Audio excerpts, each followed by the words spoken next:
வணக்கம் நண்பர்களே, எல்லோரும் எப்படி இருக்கீங்க? இது புரட்டாசி மாதம்.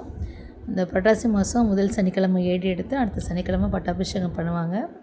இது எப்போவும் வள்ளியப்பட்டியில் இருக்கும். இந்த தடவை மயிலாடுதுறை நகர விடுதியில் வடக்கு மாட விலாகத்தில் இருக்க நகர விடுதியில் போன வருஷத்துலேருந்து இந்த ராமாயணம் படிக்கிறது வந்து ரொம்ப சிறப்பாக நடக்குது.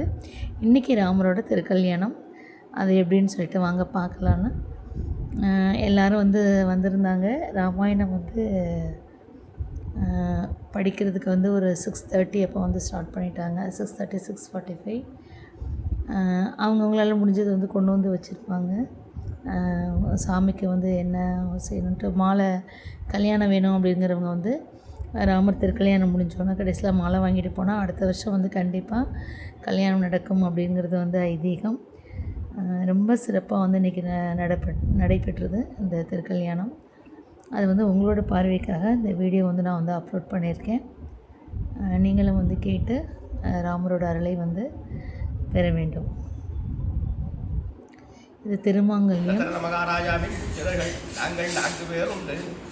அது 2 பேர் ஊரில் இருக்கிறார்கள். இவர் பெயர் ஸ்ரீ ராமச்சந்திரமூர்த்தி, இந்த அம்மணி அவருடைய தேவி பெயர் சீதாலட்சுமி, என் பெயர் லட்சுமணன். எங்கள் தந்தையார் எங்கள் சிற்றன்னை குமாரன் பரதனுக்கு பட்டம் கட்டும்படியும் எங்களை வனம் போக சொல்லியும் திட்டம் செய்தபடியால் நாங்கள் மாதூர் வாக்கு தவறாமல் இப்படி வந்தோம். ஆனதால் இந்த கங்கையை கடந்து போக வேண்டுமே, அதற்காக இவ்விடத்தில் ஒருவரையும் காணோமே என்று திறந்தோம். இப்போது உன்னை கண்டோம் என்ற புகன் கேட்டு மனமுருகி, ஐயா உங்களுக்கு இப்படிப்பட்ட வினையும் வரலாமோ என்று விசனப்பட்டு, நீங்கள் இளைப்பாயிருக்கிறீர்களே, இருங்கள் என்றுதான் சீக்கிரம் ஓடிப்போய் ஒரு தட்டிலே பச்சை மீனும் ஒரு தட்டிலே கிழங்கும் மற்ற கனிவர்க்கங்களும் ஒரு கலசத்தில் தேனும் கொண்டு வைத்து புதியுங்கள் என்று உபசரித்தார்.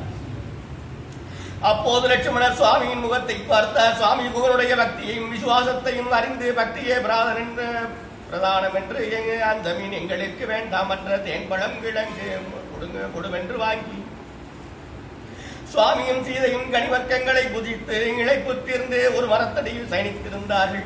அப்போது புகழ், சுவாமி எங்கள் சேரிக்கு வந்தால் பண்டக சாலையில் இருக்கலாம், மற்ற வசதிகளும் உண்டு, அங்கேயே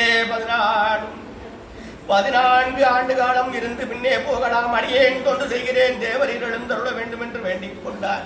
சுவாமி போனை பார்த்து,